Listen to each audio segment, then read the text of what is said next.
families.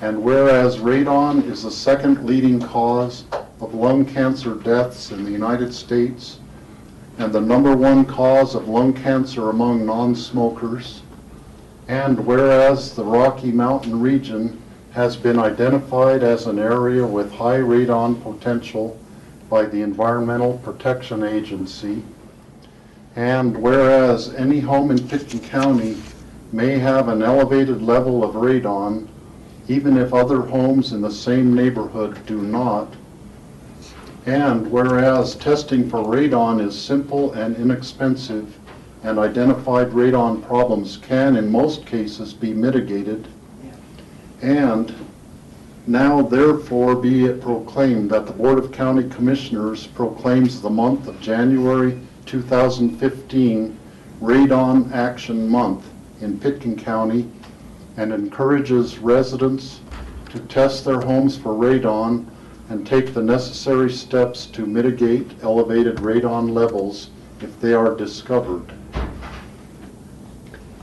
there's the official proclamation. Is this going to... That would go to our environmental health department. They had a previous engagement, so we will make sure that. And just for public information, this is what the radon test kits look like. And you can pick them up in 3 places if you're a Pitkin County resident, in the 3rd floor of the City Hall, which is where I got this one at Community Development, or at Public Works out by the Airport Business Center along the service road, or at the core office at the Airport Business Center. And so this is what you would pick up. Now Aspen residents can get one on the 2nd floor of City Hall also. And they're free. They're free. So we urge everybody to get one and test your home. Might save your life somewhere along the line. Thank you.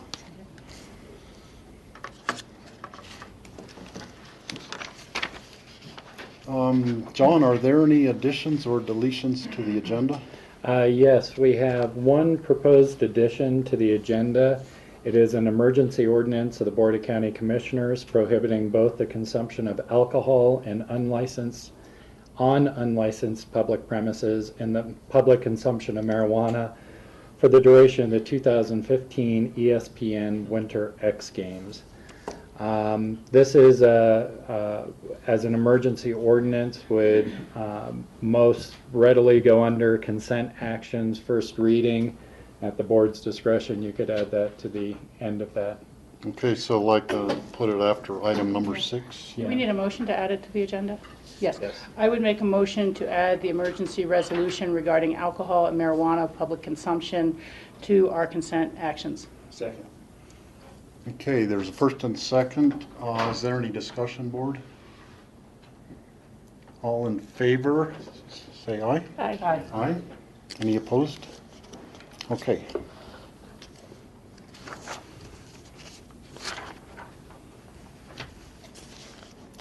This is a time when public comment can be heard. Are there any members of the public wishing to make a comment at this time? Okay, seeing none, are there any commissioner comments? Patty? Yeah, I just want to thank the board for welcoming me to the Board of County Commissioners. Today it's my first regular meeting. The vote we just took was my first vote as a county commissioner for 2015, and that was an easy one. Thank you. And I'm excited, and I look forward to working with all of you and with staff. The county organization is a great organization to work with, and I have a lot of energy, and I'm ready to go because we have the next 4 years. We have a lot going on, and we're going to be busy, and I'm looking forward to it. Thanks. Very good. Thank you, and thank you, Patty, for foregoing the new commissioners training that's happening starting this afternoon at Colorado Counties. I'll be leaving right after the meeting and doing the next 2 days of commissioner training, so it'll be fun to. And I know that training is very helpful. You do have a little 12 years of experience as a county commissioner, so you're a step ahead of a lot of the new commissioners in the Well, it'll be fun, thanks. Yeah, I'm looking forward to it. Okay, any other comments? Rachel? Yeah, thank you so much, Steve. And I'd like to say welcome aboard, Patty. Really look forward to tackling a lot of issues over the next 4 years. And I, too, was sworn in yesterday, so I'd like to take just a moment to thank all my friends and supporters and people over the years who've given me advice or information or constructive criticisms or anything, and have supported me moving forward with this. And my number's in the phone book. Please call with ideas, informations, or constructive criticisms, because I'll do what I can to work on those items. So thank you very much. George? At the Aspen Chamber Resort Association's annual Winter Snow Banquet last week, John Peacock, our county manager, received the Defy Ordinary Award. Defy Ordinary, which is quite an honor, I think. And according to Debbie Braun, director for ACRA, she said that John is graceful under pressure and never lets us see him sweat. Quote, but I will just He sweats? acknowledge John, and it's nice that the community acknowledges you as well for all your hard work. So thank you. So what was that award again? Defy Ordinary. By ordinary? Defy. Defy. Defy ordinary. Another way of saying extraordinary. Yeah, thank you. Yeah, I hadn't thought of that. Well, congratulations. Well, thank you all. That was it was a surprise, and it was a nice surprise. Well Oh, deserved. that's awesome. Okay. The next item on the agenda under consent actions is a resolution appointing Commissioner Chair and Vice Chair, representatives to various boards, committees, and authorities. And did Charlotte get you a copy of the resolution, Jeanette?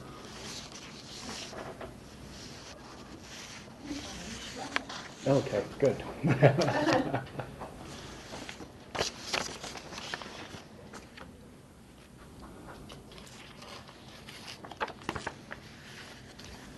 So just, while Jeanette is handing that out at yesterday's work session, the board. This is actually a different one. This is for later in the meeting. Yeah. I bet it's the skinnier one you have. Do you have a skinny? That's all you have. Exchange, I'm sorry. No, this is the citizen board appointment. Oh, This is, I better call. I do not have it. Yeah. Sorry. It should be down do here. we want to, Rachel? I could probably combine. We could probably come back to this item when, or, Yeah, why don't we come back to the item if you want to move and we forward could just in the take agenda. the minutes of the work session as the next item. Nay, we'll go find that. Okay. So the minutes of the work sessions of December 2nd, 9th, and 16th, and the regular meeting of December 17th. I would make a motion to approve.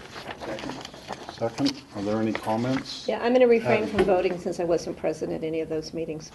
That makes sense. Okay, and I do have a comment on the very last meeting, which is the meeting of December 17th.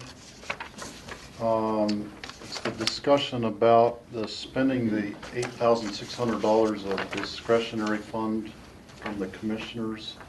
And I believe that a zero is just dropped off of that, but I wanted to make sure we got the right number. It says $400 to the homeless shelter. Yeah, it should be It should 4,000. be $4,000 to the homeless shelter. I would amend my motion to approve the minutes as corrected. Okay, any further discussion? All in favor? Aye. Aye.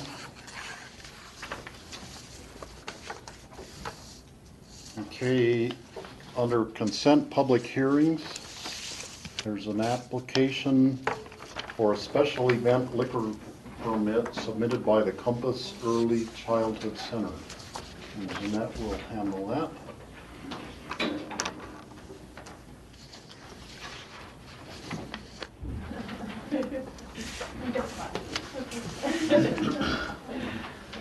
I have with me today Allie and Sarah from the Early Childhood Learning Center, and they are here to get your approval on a special event liquor permit for a fundraising event to be held at the Cozy Point Ranch on February 15th.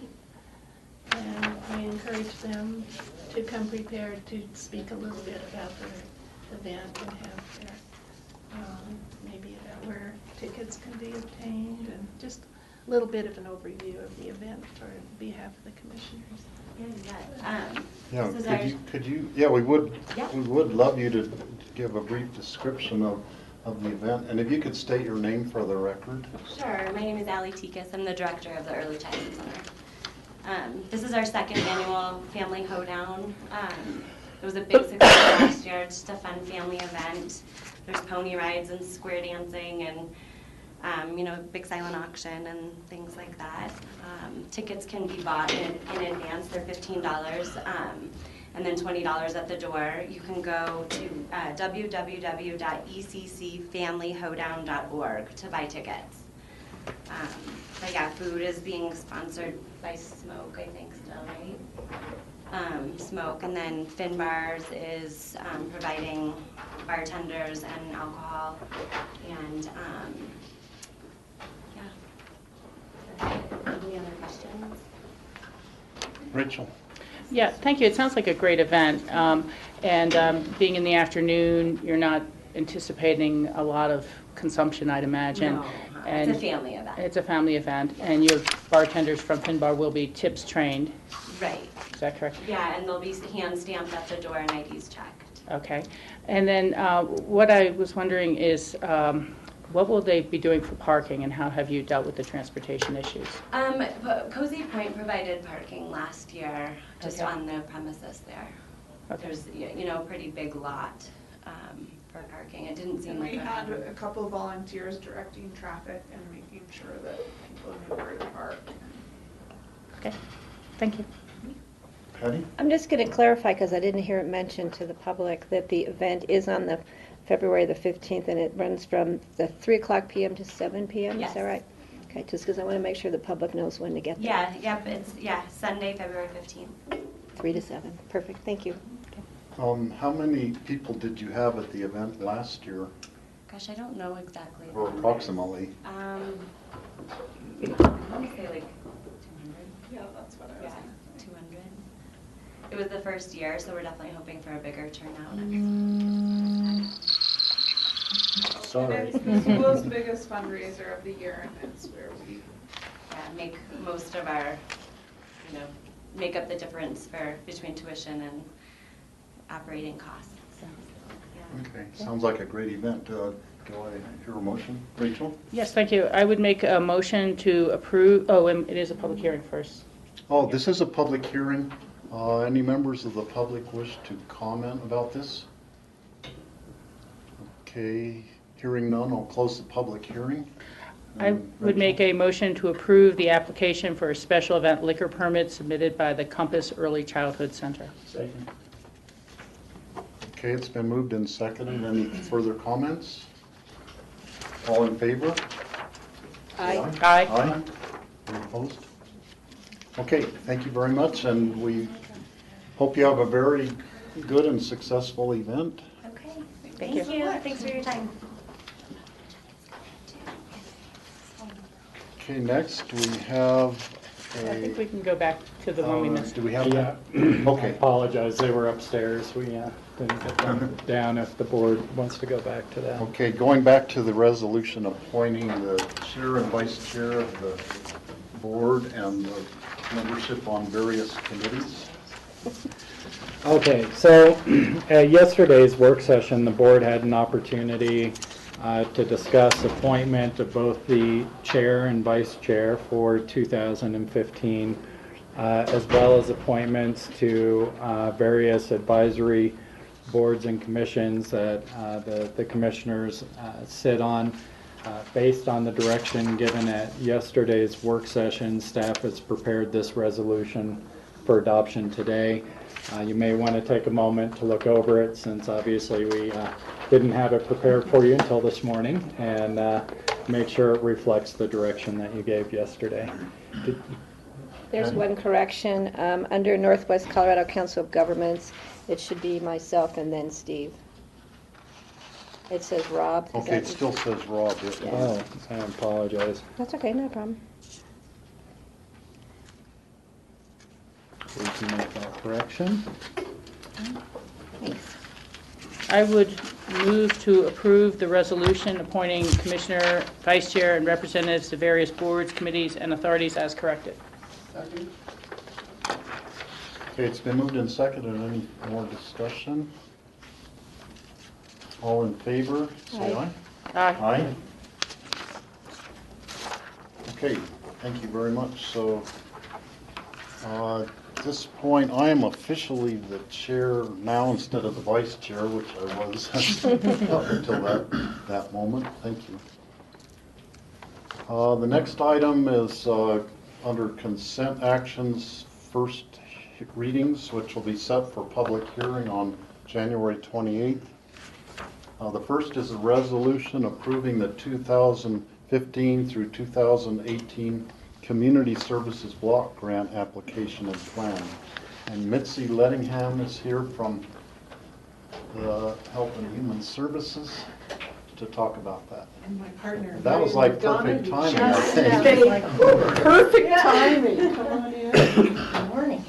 Yes, good morning. I'm Mitzi Lettingham, Deputy for Health and Human Services at Pickens County, and I'm pleased to introduce my colleague Marion McDonough, who is the Regional Director for the Catholic Charities of the Western Slope, based in Glenwood Springs. And I asked her to join me for this first reading today because we are proposing working more closely with Marion. So what you have in your packet is a description of how the Community Services Block Grant application for the next 3 years would like to proceed based on the recommendation of the tripartite board. And essentially, we'll be asking you all to approve the first reading of this reso. Community Services Block Grant, we call it CSBG, is basically a federal grant that is disseminated to all the states. And in Colorado, it's managed by the Department of Local Affairs. And it is based on poverty population numbers for each county. The allocation is set based on how many folks meet the criteria of the federal poverty level. And in Pickens, we usually are granted between 11 and 12,000 a year for this program. Since 2009, the focus has been on nutrition and emergency assistance. And what the program decided to do as of 2010 was focus on giving all of the allocation to the Aspen Homeless Shelter Day Center for their meal program. And as we met to discuss this next 3-year plan, which is 2015 through 2018, the board was aware that we do have a lot of additional resources for food now in Pickens County, which is really a wonderful thing. Since 2010, Lift Up, which is a fairly large regional agency, opened a chapter up here in Aspen, actually, that serves the public twice a week with pantry hours. And that's been operating and growing and been very successful. It's managed by a volunteer group of women called the Baguettes, and they also have a donor advised fund at the Aspen Community Foundation, and they are able, with their money, which they collect, they are able to give grants to other programs around the community for food. So we have that going really strongly. Also, the Food Bank of the Rockies has been providing free food to our residents once a month since 2010, and they are adding another, I want to tell the public this, adding another day. Starting this January, the mobile food pantry, which drives a huge truck from Grand Junction, will also be coming to our building the 4th Tuesday. And that pantry is 11 to 1 at the Health and Human Services building. There's no eligibility. Anyone can come. All that's asked of you is how many are you feeding in your family. And you go through the line, and it's usually changes every time, but it's canned goods, and sometimes they're able to bring frozen meat, vegetables, And we serve between 80 and 100, 130 families every time. So they actually contacted us and said, we think you still have a very high need in Picken. We're adding a day. The board decided that with these additional resources, as well as the homeless shelter finding lots of different resources as well for their food, it might be time for a switch of focus. And what the recommendation is to move towards one of the other highest needs that we have here, which is affordability of health care and access to health care. And what we would love to do is use these funds specifically to help people with high need dental, to actually financially assist them to get themselves healthy. And there's a lot of data, there's a lot been written too about the fact of poor dental hygiene, poor dental care, or dental caries, and really rehab needs, repair needs, hampering people in their quest for self-sufficiency. So we're seeing this as a real boon for that middle adult, we're really trying to focus on adults, I think 18 to 60 or so, to help people get back to work, to help them with their self-esteem, their well-being, and their ability to be employed. So that's one of the features, as well as 30%, we're thinking we would still want to rely on helping people with rent, because rent assistance, as you all know from the Healthy Community Fund, is our highest need, and that's where we give out most of the funding. So that's what this is about, a 70-30 split of this $12,000. It's not a large amount. It's not going to help a lot of people. Right. We recognize that. But I think the board feels it's a stab in the right direction. Do you want to add anything, Marion? I think just a lot of what Mitzi said. One of the key things about the rent too is oftentimes the rent assistance that goes out is for a portion of or for 1 month's worth of rent. And what we're proposing in this is that we can help up to 2 months. So that oftentimes really helps people get on their feet, especially if they're a couple months behind. And sometimes it's wiping out those debts. And so many people just live paycheck to paycheck. And you have, a medical emergency or winter tires for your car, or car repair, anything that sets you back, and just getting rid of that debt, then people can go forward. So that's what we're hoping to focus on. And healthy, get them healthy, because dental, oral hygiene is just one of can affect every other aspect of your health. George? Well, thank you for coming up and doing this. Just a question on the, for those who want to utilize a dentist, it says here that unfortunately in Picken County, none of our dentists accept Medicaid. That is correct. Are dentists accept Medicaid in Eagle or Garfield County in the Valley? Or? They do down in Garfield County. Comfort Dental does accept Medicaid. There are a few other, some more focused on pediatric. Also Mountain Family Dental Services out of Rifle.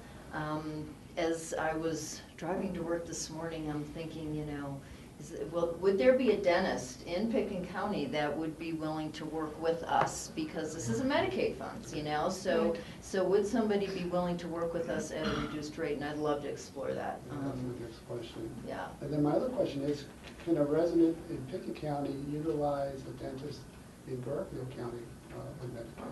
I mean, you have to be. Yes. Yes, as a matter of fact, well, what it is that with Medicaid expansion, now our adults can be covered by Medicaid. This is why this is a big deal. But they have to, where we send them is really Mountain Family Health Center. There are 5 dental chairs in Rifle. Either Mountain Family Health Center or Comfort Dental, which still provides some care. I think Catholic Charities has worked with them quite a bit. Those are the 2 best options for adults here. So there's that travel piece. And so anything that we can do to help create a bridge to care, that's what we're after.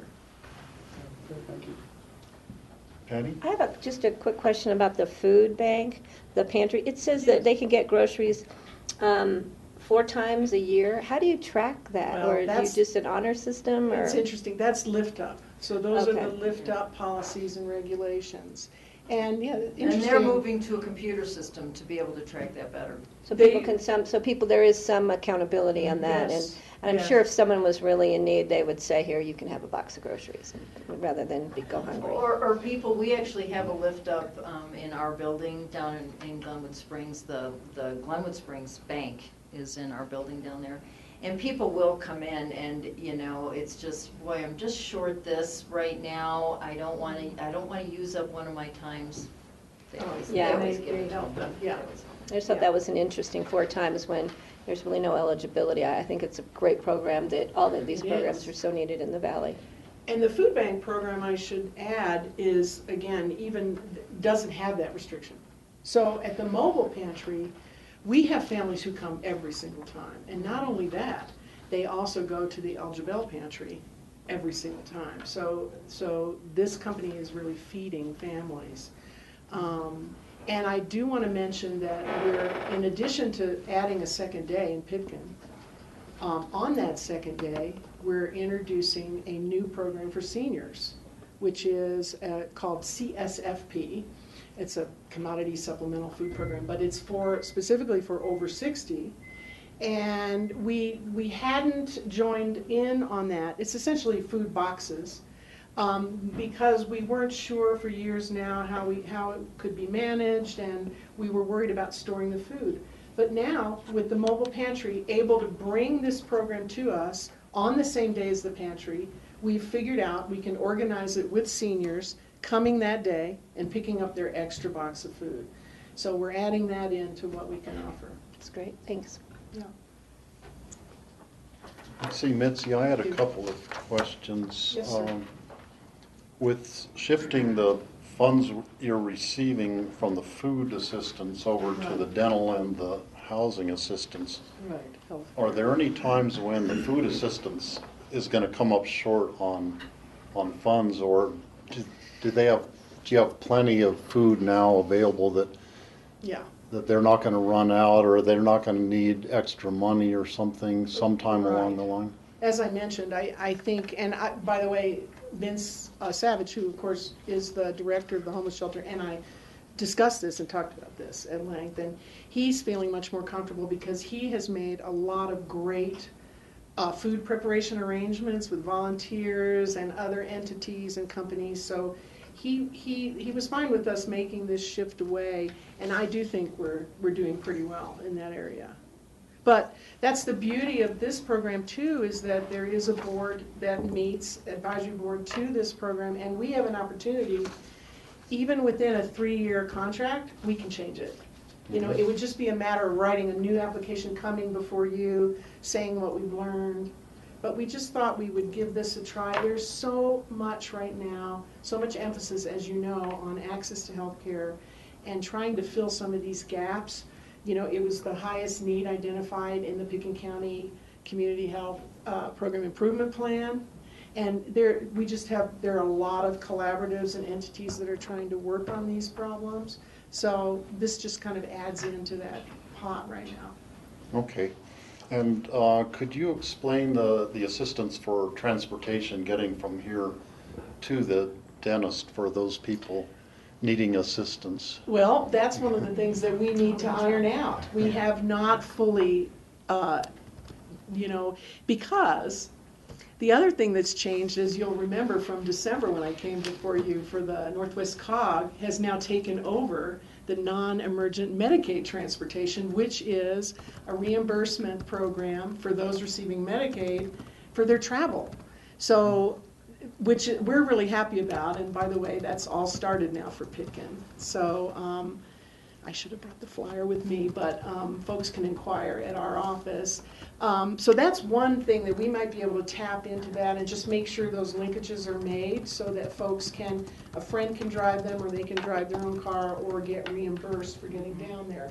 But I'm sure there's other ideas that we're going to come up with about helping people. So get if down there there. is somebody who needs the dental care and they don't Yeah. have any way to get there, We're gonna help them. still come to you and We're going to help them to get there. somehow you help them get there. Absolutely. Have the assistance. Okay, I wanted to make sure that Thank the you for asking public's that. aware. Rachel? And then Mitzi, where are the office hours and where can individuals get access to these information services, sign up? Thank you. So we have a one-stop shop for all information, I'm happy to say, at the Schultz Health and Human Services Building, which is on the campus with Aspen Valley Hospital. It's right across. Our receptionist is right inside the building in the booth and can help with all of this access. Twice a week, we do have our economic services specialist in our Eagle Pick and Public Assistance Program, and that's Norma. And she is there taking walk-ins. So what's really wonderful is for any kind of application for assistance, for access to this program, for any kind of access to anything, any need that folks have, if they want to talk to a live person, they can come in. Norma sees people on a walk-in basis. So that's 8 to 5, Tuesday, Thursday. She's out from 11:30 to 12:30, but the rest of the time Susan is there 8 to 5, and it's 0405 Castle Creek, 920-5235. And we can get you to everything you need from there. Thank you. Okay, thank you. And I think it's a subject for a wider discussion sometime later on, but if there's any way that we could work to get Providers. some dentists in Pickens County providing for Medicaid patients. Also, if there's any way we could get more medical doctors in Pickens County providing for Medicare and Medicaid patients, that would be terrific. And that's perhaps something we could talk about in the future at a future board meeting. And there is a group that is specifically focused on that. It's the Regional Dental Health Alliance. And one of their initiatives that they're trying to get together right now, it's called Take 5 or something like that. I might have the name wrong. But trying to get every dental provider to agree to just do 5 Medicaid patients a year. Because sometimes what happens is if a dentist that'll accept Medicaid gets so overwhelmed with the Medicaid clients and the reimbursement is much lower. And so they tend to steer away from it. But they're trying to get this initiative going to take 5. At least take 5 of them, and they do, especially when a concentrator appears, since there isn't anybody. So there is a group working on that, and we'll keep you up to date. It's especially important because I do want to say that Medicaid does cover children's dental. Yes. Right, to a certain extent. And so children aren't covered, but we desperately need for adults to have the same services. Yeah, Okay. thank you. Would you accept a motion? To vote. Yes. I would move to approve the resolution approving the 2015 through 2018 Community Services Block Grant Application and Plan. Second. Thank you. Thanks very much. Okay, it's been moved and seconded. Any further discussion? All in favor, say aye. Aye. Aye. Thank you, Mitzi. Thank you very much. Next item is resolution to apply for and accept the 2015 Emergency Manager's Performance Grant. And Valerie McDonald is here. Welcome, Valerie. Hello. Hi, Valerie. Well, I'm Valerie McDonald, the Pickens County Emergency Manager. And in a nutshell, the Emergency Manager's Performance Grant is the primary source of federal funding directed to state and local governments to develop or support all hazard emergency management programs. It essentially pays 30% of our emergency management budget. This will be the second year that we would apply for this grant. Last year, we were awarded $65,000, and that's the amount we would anticipate this year as well. Any Okay. questions? Questions on board? Rachel. In anticipation of receiving the grant, what would you be using it for over the coming year? Primarily salaries. There's myself and the fire mitigation specialist in my department. and supplies and phones and training and classes and things like that, but primarily salaries. Okay, thank you. And Valerie, where does this money come from? It's a federal grant. It's Congress has appropriated the money already just in the last week to the FEMA budget. So from there, it's passed to the state Division of Homeland Security, Office of Emergency Management. They distribute it to the local governments. So it's taxpayer money, and it's essentially our opportunity to get that money back into our community. Okay, and do we put any matching funds into it? Is that a requirement of the grant? Well, the most you can get from this grant, I don't know anyone getting this amount, is 50% of your budget. Ours is essentially 30%, and we're way ahead of our neighboring counties in what we are receiving. So essentially, Pickens County is putting up the other 70% of the emergency management budget. So we're putting up 70%, and this will Correct. put up 30%. Okay. And we expect to receive the money for the 2014 grant within the next 30 days. We've got a signed contract. So it's paid in arrears. Okay, thank you. Accept the motion. George? I make a motion to approve the ability to apply for and accept the 2015 Emergency Manager's Performance Grant. Second. Okay, it's moved and seconded to approve the applying for the grant. Is any further discussion? All in favor, say aye. Aye. Aye. Thanks, Valerie. Thank you, Beverly. Next, we have a resolution for Aspen-Pickens County Airport customer facility charges. And we have Brian Griefey here from the airport.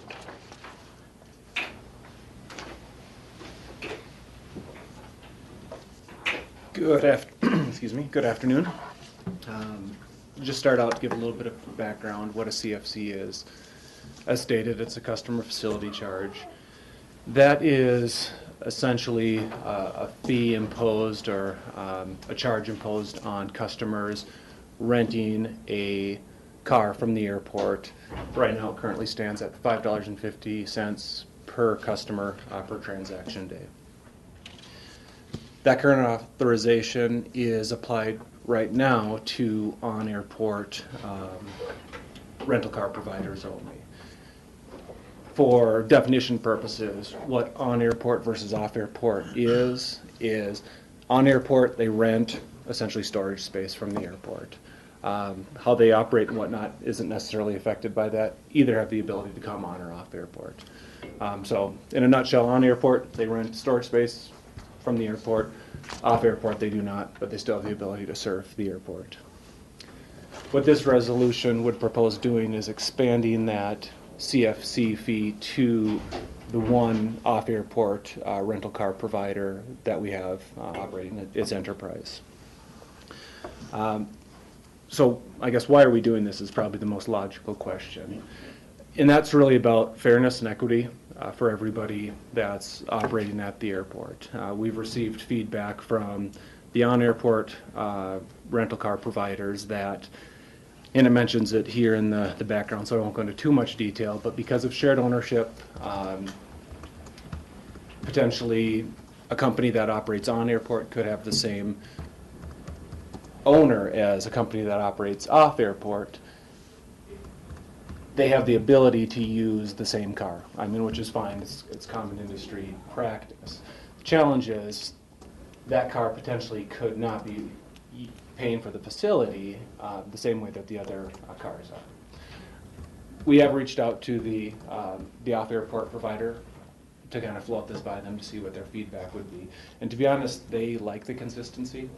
They really don't have any problems paying CFC. They've actually started to set it up in their system in preparation for this resolution. So we don't hear a lot of negative feedback on this, and that's good to see. One item I will point out that I probably did in a previous work session is for off-airport providers. This CFC charge is only for cars that are picked up at the airport. If they have nothing to do with the airport, there's no fees associated with it. And I know that was an area that I didn't clearly distinguish last time, so I wanted to point that out. So pickup only. Any questions for me? Patty? Yeah, I just can't remember when this resolution came before the board in prior years, why the board didn't include the off-airport. I remember we had a discussion, I can't remember what the reasoning was behind why we didn't include all of the cars using the airport in the fee. Yeah, that's a great You may not know question. the answer to that, but. Actually, there is a little bit of background that I think kind of explains it. The CFC is a relatively new program in the aviation world. It probably started, in the early 90s in the industry, to mid 90s. And how it started at Pickens County, much like other airports, is a funding mechanism for one specific project. In Pickens County's example, it was for the consolidated rental car facility. So it's the car wash, Right. the vacuum, etc. So they were not using, any off-airport were not using that facility. In 2006, that was expanded, also an industry trend at Pickens County, to include really any type of capital improvement benefiting rental car facilities. So airports realized there were funding shortfalls elsewhere, specifically landside. And CFC was a good mechanism to help fill those gaps.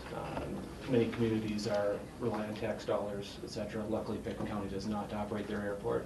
And it's just another step in making the airport as self-sustaining as possible. And so by including the one off-site provider, just makes it a fair playing field, level playing field? Correct. Okay, perfect, thanks. George? This is slightly off topic, but we're going to have coming up a discussion about supplemental budget appropriations, and part of that discussion will entail CMAQ funds using electric cars.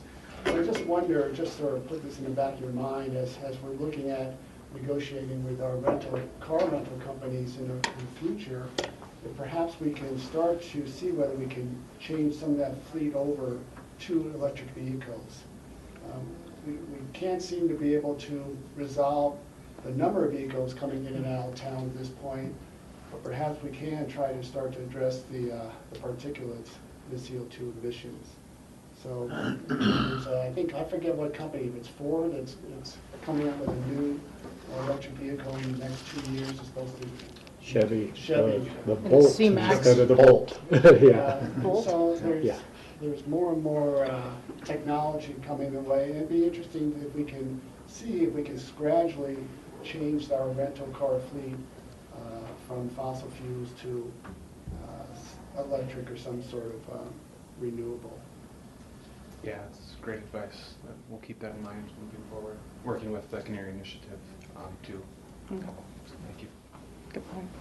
Ryan, it mentions in the text before the resolution that this would also give operators the opportunity to use the consolidated rental car facility. But then I don't see wording to that effect in the actual resolution. Correct. That's a separate agreement.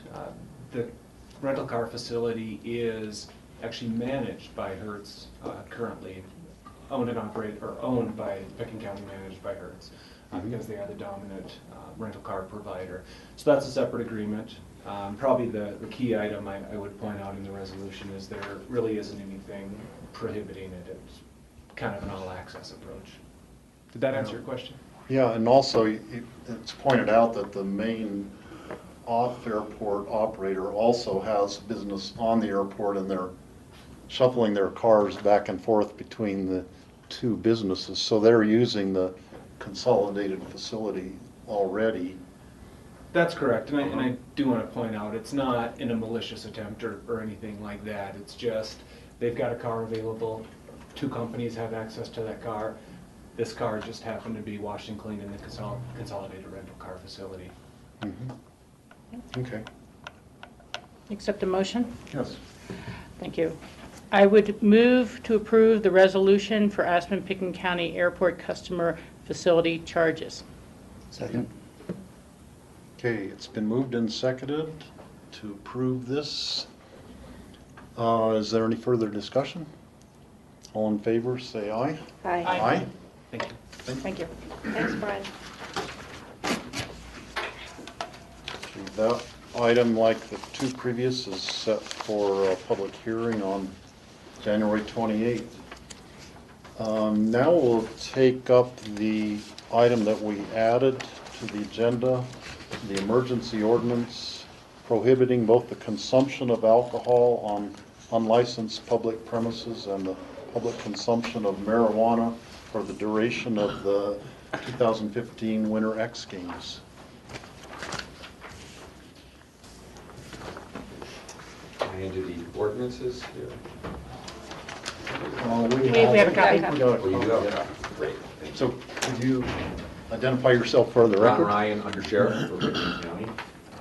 Sorry to ask you to squeeze this onto your agenda this way. Thank you for listening to this. This is our annual and fairly usual ordinance to ban open containers of alcohol and then, of course, open display or use of marijuana in public during the event of the X Games from Thursday through Sunday, the 22nd through the 25th. A little bit of history in the past. Alcohol was, which is not a surprise, the primary contributing factor to issues that we had. Whenever we have that many people come together and people are going to drink, it creates issues for us. So this is a way for us to help curb that behavior. With the transportation being what it is, park at the intercept lot and being shuttled in, we saw that that would spread through a lot of our county, especially related to Highway 82. So this ban has allowed us to primarily educate the public around this time through the media's coverage of it, to say, please come here, have a good time, but there are certain things that are not going to be allowed on the venue and within Pitkin County during that time. Rachel? Thank you for bringing this forward, Ron, and I think this is important for public safety, for those not attending the X Games, let alone the X Games users. And I'm sure you're aware, but there's a little bit of a change up this year. They tend to refine and change their programming each year, and they asked for permission to add some concerts kind of in the afternoon, and to have availability of alcohol sold to those people attending the concert who are over 21. They've told us there's a number of safeguards in place and 2 tickets per person and maximum, things like that. So our board has signed off on that activity, but I'm just hoping, and I know each year you do a full X Games debrief of what happened and what the events were and things like that. And this year, because of that change, I think we're all going to be looking forward to hearing back, did that cause additional problems in public safety and safety of the attendees? So just so that you guys know, that's going to be a special thing to watch this year. We are watching that very closely as well. In the past, being public safety professionals, we're always on the conservative side when an organization like that wants to start expanding, but they've always done a great job of giving us everything we wanted, and it's really never added much impact. So. Yeah, I think that we had some faith there too, which is why we went forward with that sort of application. But again, just something else to monitor. Did it increase any sort of uptick in people driving or anything like that under the influence? Thank you. So Steve? Okay. Yeah, I just want to clarify, as far as the issues at the intercept lots or parking lots, just so the public knows, it means you can't have a tailgate party at the parking lot before you jump on the bus. And it means you can't open a beer and drink the beer or whatever you want to consume in your car in the parking lot. There's just no alcohol in the vicinity at all, correct? I mean, if they're sitting in their car drinking beers, they can still be addressed? That's exactly what it means, and a lot of our problems do stem from that tailgate party atmosphere. And last year there were 4 members from the state DOR Alcohol Enforcement Department that came and focused most, if not all, of their attention on the lot and actually wrote quite a few tickets. Okay, just so the public knows that that's not going to be allowed. And the same thing goes for smoking marijuana in your car or in that parking lot. Yeah, and it is, of course, illegal to have any open display of marijuana to begin with, but in light of the new amendment and everything passing, we just want to remind the public it's not appropriate. Because it's public property. Thank you, Rob. Okay. I would move to approve the emergency ordinance of the Board of County Commissioners prohibiting both the consumption of alcohol on unlicensed public premises and the public consumption of marijuana for the duration of the 2015 ESPN Winter X Games. Second. Okay, it's been moved and seconded to approve the emergency ordinance. Are there any further comments? All in favor, say aye. Aye. Thanks, Rob. Yeah, thanks for all your Thank you guys' very hard much, work Ron. on the X Games.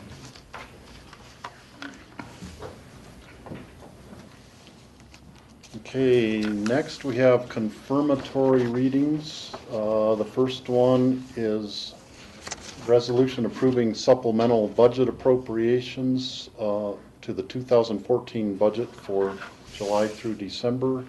And we have John Redmond here from the Finance Department. John? Happy New Year, everyone. Happy New Year. Starting on that 2016 budget? Well, Got it done. 2 weeks before we start. That's about it. We're here seeking final approval on these two supplemental appropriations items. These cover items which you have reviewed in the last 6 months of the year. And I can say that unfortunately, there's nothing within these documents that would make John Peacock sweat. I'm watching him over there. There are three items which you haven't seen. The first is related to sales tax. We're boosting the sales tax budgets because sales tax revenue has exceeded our original expectations. And so we need to boost those up such that we can distribute those funds to the City of Aspen, kind of Snow West Village, Basalt, and Rapid. The second item is a human services grant for $102,000. And the third item is a Water Smart grant for $124,000, which the associated costs are either in kind or in the existing budgets. So they're all good things to have. Are there any questions?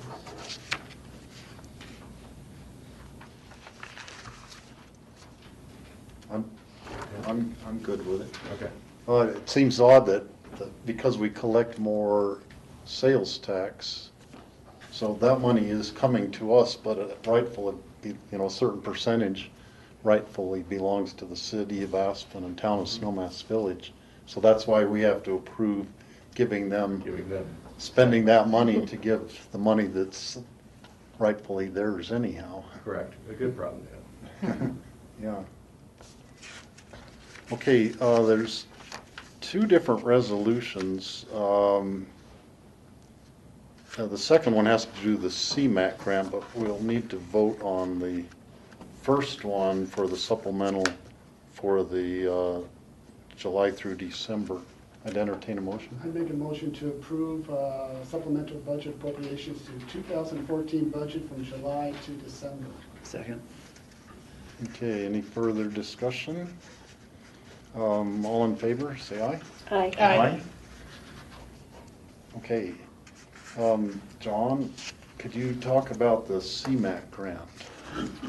Well, I don't know if I should pull in the expert. It might be more appropriate for Brian to speak to that. CMAQ grant, it's interesting, we just scheduled the IGA with the state of Colorado to purchase electric vehicles, and that's scheduled with the board, I think, at your next regular meeting. So we'll be talking about this again. But really what this is to appropriate the money so that the grant is available in 2015 and this year, so that we can potentially buy 3 electric vehicles and install 2 charging stations, which would allow us to charge 4 cars at one time at Public Works. And the cars would be used for, primarily in transportation engineering and Public Works, and would allow us to commute really between Glenwood and Aspen. These are short-range electric vehicles. We would bid out that procurement or use the existing state bid for those vehicles.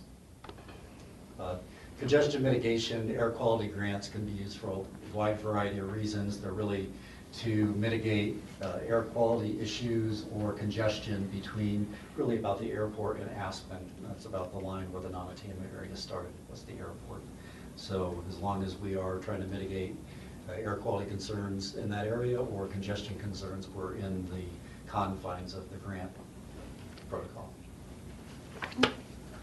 Patty? Yeah, I wasn't here for the major discussion, but, so you know, I did watch you on television. It's a great handy system to be able to do from home. And I've talked with John at length about the different vehicles and the, you know, what the proposal was or is going to be discussed further. I do have a question, though, about the charging stations. It may have been answered. Can the public use those? Yes. If I live at the ABC or at the ABC and I want to bring my car over and charge it? Yes. Great. So there is some public access to those? Yes. Okay, great. Thanks. Okay. Rachel? For discussion purposes, I'll make a motion. I would move to approve on confirmatory reading the emergency resolution of the Board of, no, excuse me, it's not emergency. Is it emergency? It was It an was emergency and this is the resolution. confirmatory, Yes. okay. The confirmatory reading of an emergency resolution of the Board of County Commissioners, Colorado, accepting the CMAQ grant. Second. Okay, it's been moved and seconded. Further discussion and questions?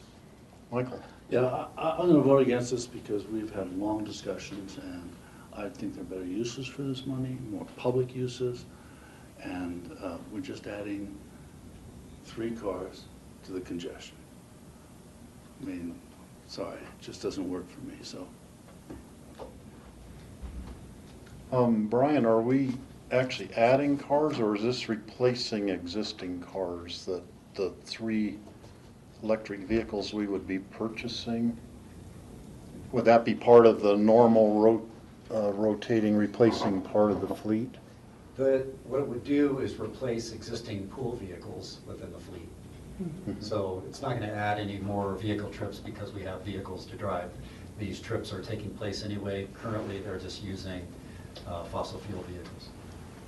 Okay, so it is, I mean, in my mind, that would be removing some of the amount of CO2 that's being emitted into our local air, and, you know, setting a good example for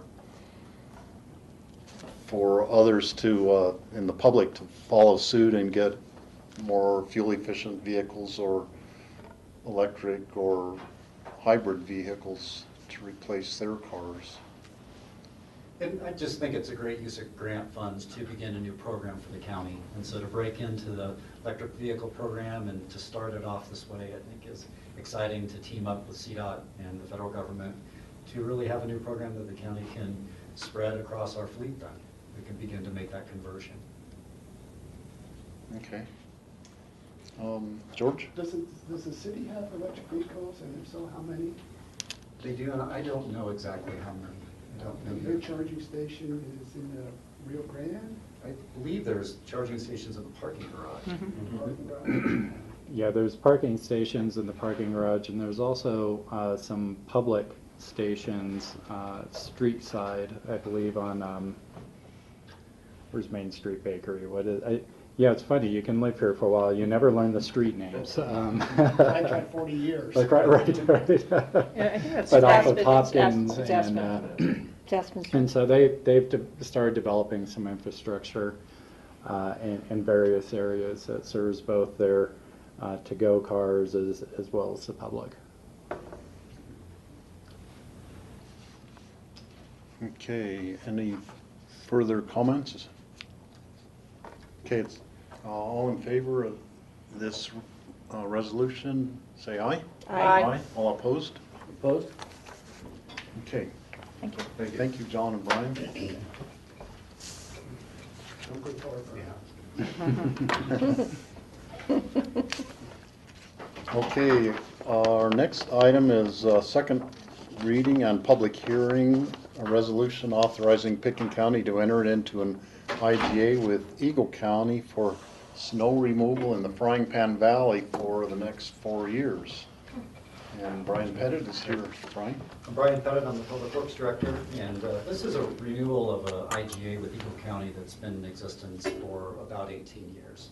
And it's working very well. We're Pitkin County, as we plow the road, the Frying Pan Road, we end up plowing the 19 miles that goes through Eagle County up to the Pitkin County line. We're driving through there anyway, and it's a great use of public resources. Unfortunately, when county lines were drawn back in the day, they didn't take topography into consideration. So this is a way to circumvent the topographic challenges between Eagle and Pitkin County lines. So we get reimbursed for the work we do on that road. It works well for Eagle County. They don't have to hire another employee and buy another piece of equipment to maintain a road that we're driving over anyway. That's worked well in the past. I would like to continue with Patty? You know, I think this is just a common sense, makes sense kind of agreement, but is there any way we can add weed control into that so we can kind of get some weed management of the Frying Pan? Steve and I can vouch for the need for that. Maybe that's something we should talk about in the future. Brian, where in Elgeville is the county vehicle kept, that we can keep it at the Eagle County facility? It's almost directly across from the Basalt Fire Station there. The Eagle County has a maintenance facility and a yard where they keep their equipment, so that's where we keep ours. And then, which employee of ours, do they live somewhere down valley so they have close access to there on a snow day when they go get the vehicle and then head up the Frying Pan Road? That's correct. They report directly to that vehicle then, and they go right up the Frying Pan Road. Both employees live considerably further down valley than Elgeville. Uh-huh. Okay. Well, it sounds to me like it's a great efficient use of our equipment and of their equipment and personnel. Let's see, this is a public hearing. So are there any members of the public who would like to comment on this? Seeing none, I'll close the public hearing. And I'll bring it back to the board. Would you like a motion? Yes. I'll do a motion to approve a resolution of the Board of County Commissioners for Pitkin County, authorizing Pitkin County to enter into an intergovernmental agreement with Eagle County for snow removal in the Frying Pan Valley for the 2015 through 2019. Second. It's been moved and seconded to approve this resolution. Is there any further discussion? All in favor, say aye. Aye. Thanks, Brian. Thank you, Brian. And Yes. you know, Brian, if you'll pass it on to GR, Dorothea Ferris had said yesterday how she's hearing just wonderful compliments on the paving job of the Upper Frying Pan, that folks are just saying it's the best they've seen that road in That's a great. long, long time. And That's so great. it's secondhand from Dorothea, but I wanted to pass it along. Yeah, well, that's great to hear. That's really good to hear. We'll take all the compliments we can get. Thank you. I'll pass Thank that you. on.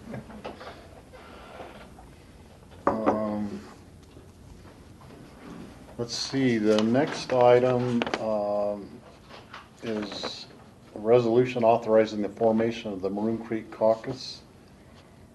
And it's asking to be continued. And Cindy Hubin, could you talk about that? Yes, thank you very much.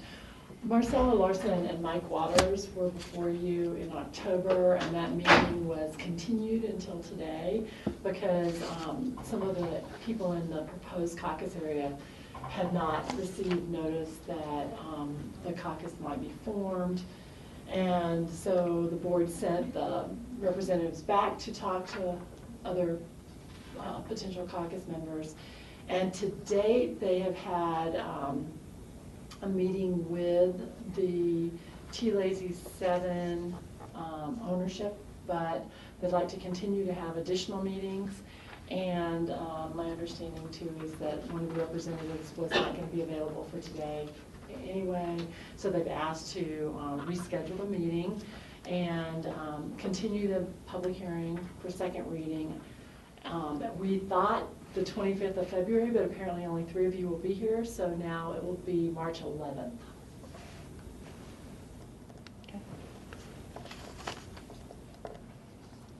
Okay, Any questions for the I board? make a motion to continue to. Second? Okay, it's been moved and seconded to continue to March 11th. Any discussion? All in favor, say aye. Aye. Aye. Thank you. Thank you, All of Cindy. them. Thank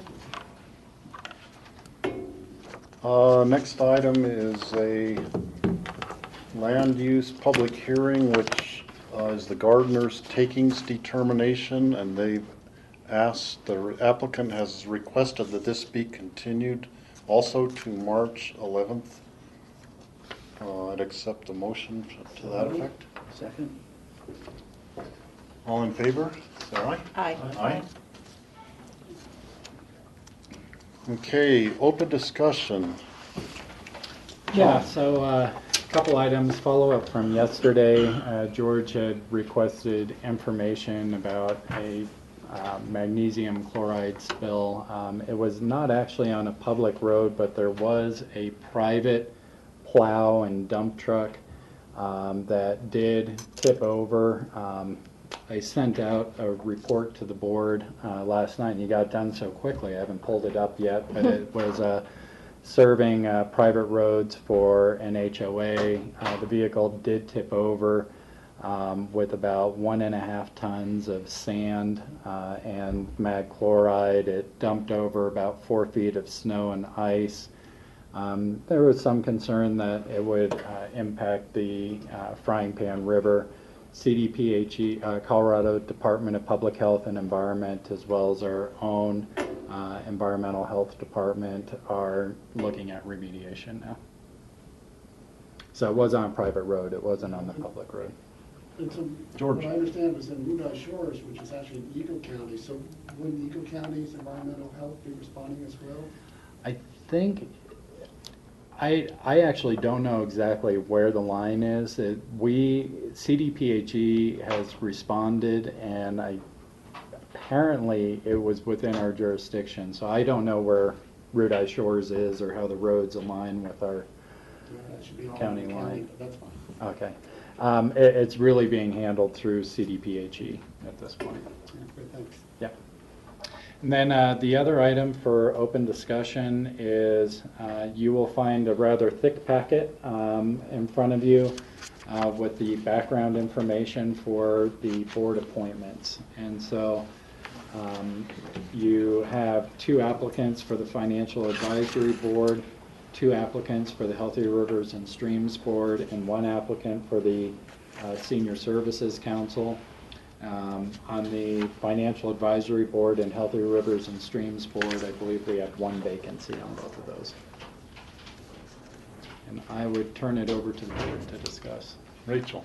Well, perhaps taking these in the easiest order, I think that Bill Hodges would be excellent to nominate and reappoint to the Senior Services Council. I agree. Everybody agree with that? Since I wasn't here for any of the discussions, but I do know Bill and I know his history with senior council, I will support this one nomination. Okay.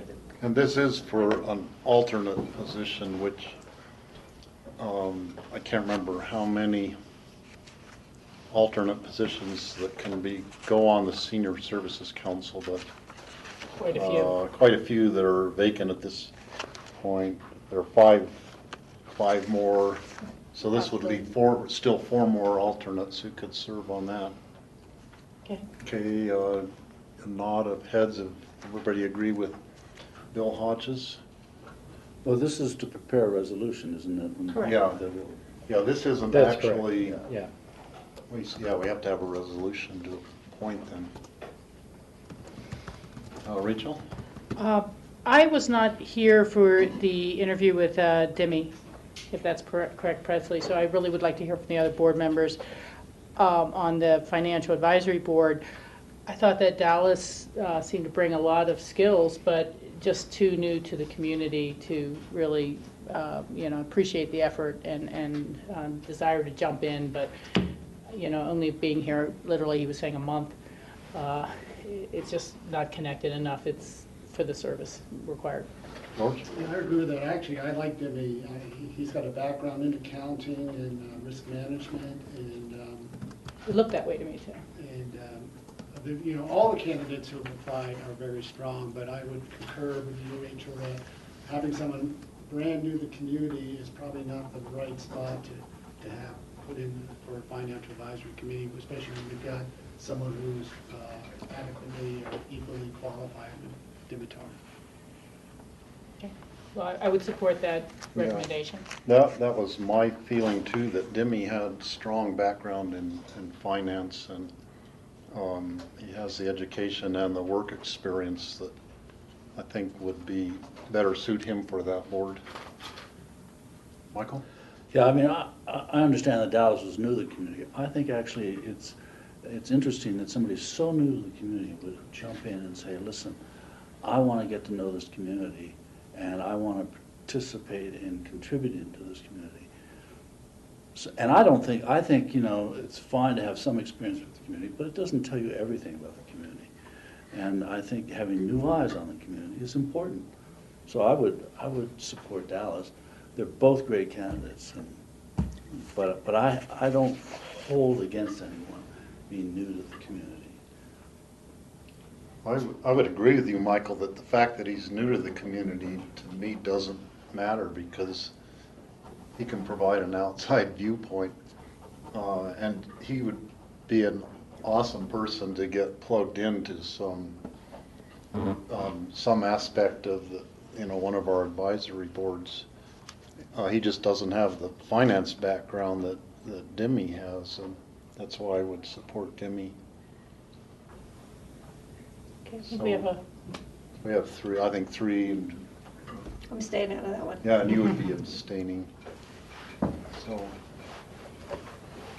and if we can keep Dallas Blaney on our list to approach him, or Yeah, I've actually already reached out to him because of his research background and sustainability and such. I think there may be other opportunities for him to interface with us. So I've done some of that outreach following his interview. Okay, good. And then the third appointment is for the Healthy Rivers and Streams, and we had two applicants, Alyssa Taylor and George Johnson, applied to that. Any thoughts from the board? Again, I thought they were both very qualified. For me, it was what I took from the interviews. I tried to project in terms of board dynamics, group dynamics, and frankly, I felt that Alyssa would probably fit in stronger than George. I think George technically and probably comes with a stronger background. He came across to me much more of an academic, and I'm not sure that's would fit in as good with the water board. So that was sort of my just initial take from that interview. Question, is this filling Rick Neely's seat? Yes. Okay. Thank you. Michael, I'd like to hear your thoughts. I really felt they were very equal candidates and both had different strengths and weaknesses. Yeah, I mean, I like both of them. It's interesting. We've gotten some candidates recently that are so qualified, it's extraordinary. It says a lot about the community. I liked Alyssa just for her enthusiasm. And it was sort of raw, but it's, I think she has enough energy to carry that enthusiasm through and to learn and to be a part of the group. I think that's important. George was good, but I'd rather give the chance to Alyssa, quite frankly. I can support that. As I said, I saw them both having strengths and weaknesses, and both really strong contributing members. And it's times like these you wish you had a 9-person board that you could accommodate all those who apply, but we don't. And so I will support that direction. Okay, I was going to come out in favor to support George Johnson, just based on his strong background in the exact kind of things that the Rivers Board is active in, but Alyssa definitely was a more dynamic personality and perhaps would be the better one to work on a board with other people. So And Patty, you're abstaining from Stay for this the also. didn't interview the candidate. I know it takes, Yeah. there's a little bit of transition Yeah, as you it'll come take me some in time to as a catch new up. commissioner to be in at the beginning of everything, so we understand that. Okay. Okay, So John? can I add something, Yeah, just real Patty. quick? I will be submitting a formal written letter with resigning from the Weed Advisory Board, and I'll submit that to Steve. I just want everyone to know that because it's a great board and it really needs members, we need people from the community to come forward. It's a really critical issue for the quality of our environment in Pickens County, and trying to encourage our surrounding counties to join in with us.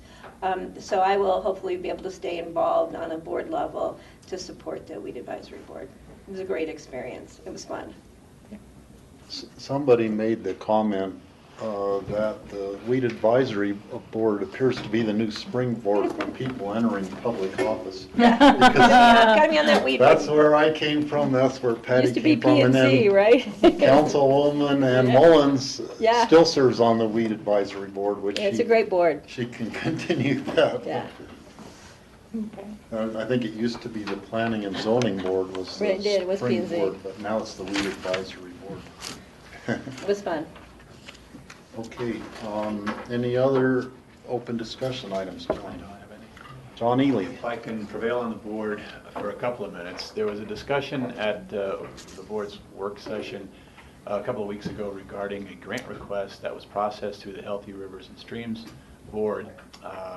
The grant request was being made by the East Mesa or we refer to it often as the East Mesa Ditch Company, and that's typically the nomination that you expect, but it's the East Mesa Water Company. It's for a request for money to help them facilitate the repair and improvement of a stretch of their particular ditch, which is located in Pickens County. There was the at-length discussion by the board for additional language to put into the grant award, and I have that with me now. I'd like to pass out to the board, if that's okay, just to give the board a chance to give me a nod of consent or send me back to the drawing board, however the case might be. Is that all right? Sure.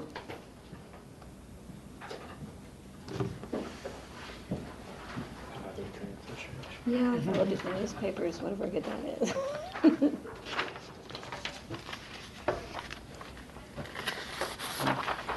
That's good, John.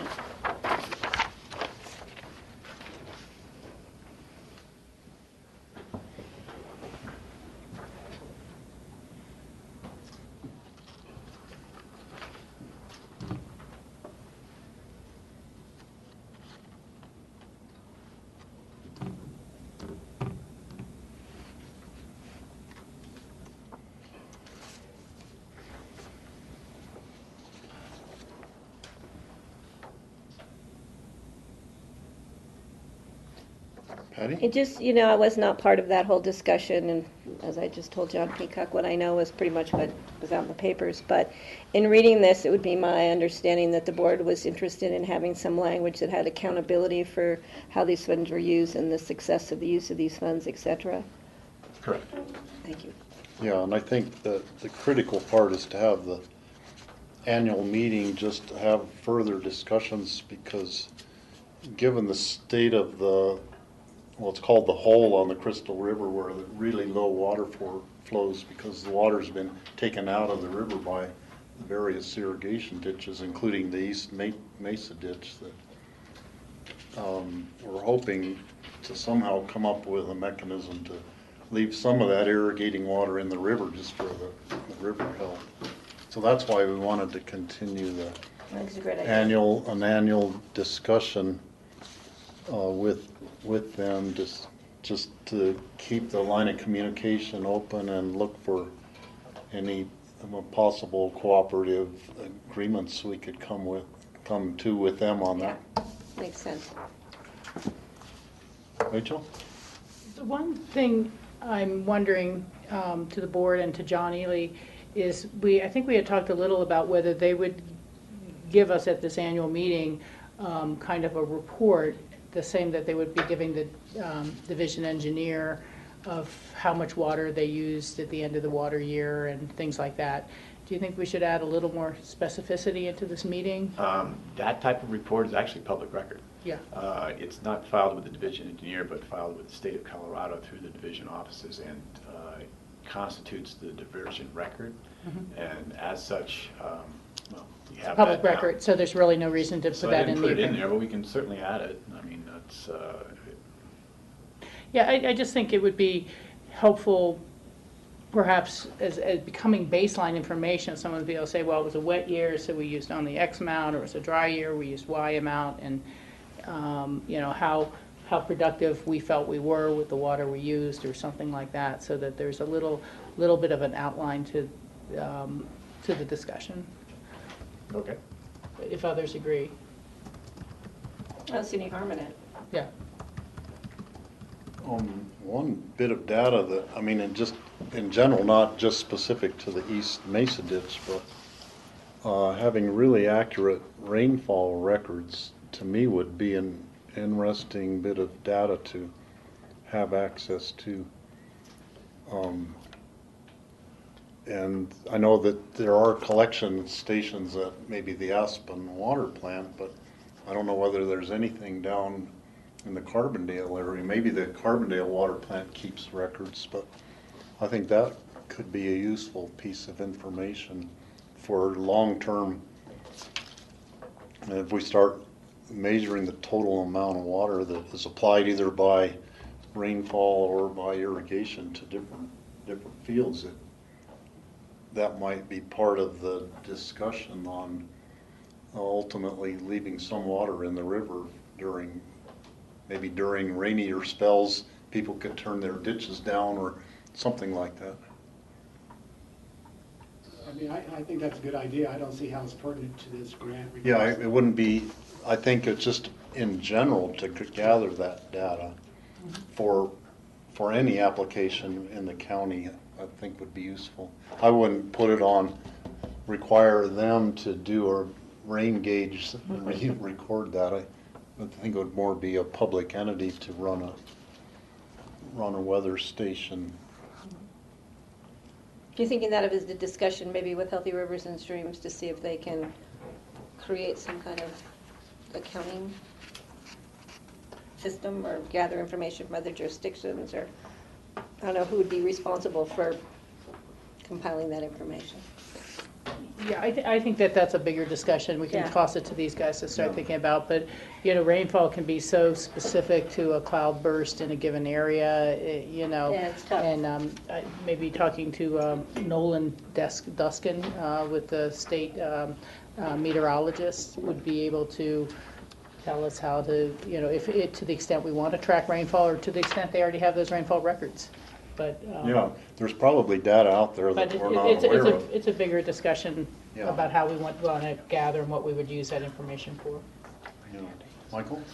John, the only thing I'm a little wary of here is that the meeting has to be recommended by a representative.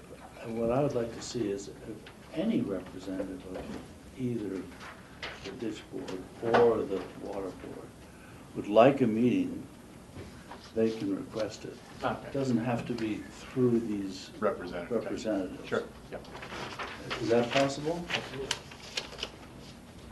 I mean, I just want to form a more collegial relationship with the ditch board, and I think it'd be educational for both the ditch board and for Healthy Rivers to have that kind of relationship going forward, because they don't right now with any ditch company. And this could be a good start to building relationships with all the ditch companies. Sure. Okay. Okay. All right, so I'll make the insertion that Michael just mentioned, as well as the previous one that Rachel threw in. That's okay with the board. All right, thank you very much. Okay, any further open discussion items from anybody? Oh, Rachel? It's a very small item, but I wanted to mention that on Wednesday, March 11th, when we have a regular meeting, is when QQ is going to be scheduled in Summit County from 2 to 3. I am planning on attending our regular meeting and not QQ. They always try to schedule around our regular meetings, but we were back and forth so much about when our retreat dates would be that it just didn't happen. And so I'm just putting it out there to hope that we could have some other staff or someone attend that. The very next day, the 12th of March, is going to be the Interbasin Compact Committee meeting. And I'm not sure where that's going to be, but probably Denver or Golden or something like that. So they're just squeezing this in to meet before the big All Basins of Colorado meeting on the state water plan. So I want to put those 2 dates out there. I definitely will attend the meeting of the 12th, but I can't attend the 11th. I saw your email on that topic. I think it's already covered. Okay, perfect. Thank Was you. that the meeting in Westminster? The IBCC is probably somewhere like that. I just don't have specifics, but I know it's the 12th. It was previously scheduled for the 5th, and then they changed the date. Yeah, I think that the statewide basin roundtable IBCC meeting is the 12th in Westminster. I remember that. Okay, great. I'm not able to go to that because of we're doing our annual snowshoe tour on the ranch through the Roaring Fork Conservancy that afternoon, so I can't be in Denver. Can't be 2 places at once, or 3. Unless I could get a family member to lead the snowshoe tour this year. Maybe I could do that. Okay, any other items? I would accept a motion to adjourn. So moved. Second. All in favor? Aye. Aye. Great, thank you, Steve, and congratulations on your chairing your first meeting. Thank you, and thank you, Grassroots. Ready for it.